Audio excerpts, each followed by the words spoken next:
Дорогие братья и сестры, в рамках реализации продуктового проекта, объявленным Ассоциацией Сальсабиль, идет распаковка продуктов питания для дальнейшего распределения среди наших мухаджиров, проживающих в Азербайджане.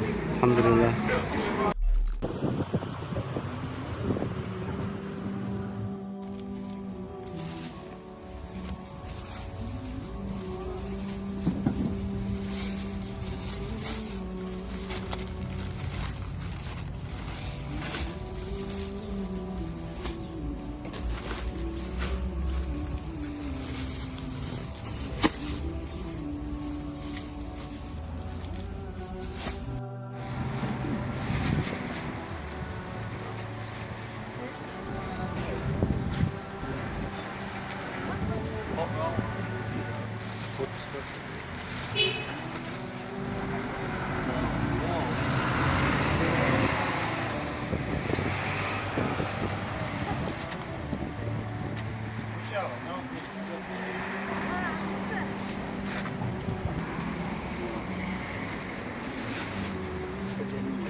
Tahım Ali olursa rahma silbur organizacji deri sultaniyel production tan dokuma do dikol do 5 marka şu da sahil production deri su da garab bu barkalı.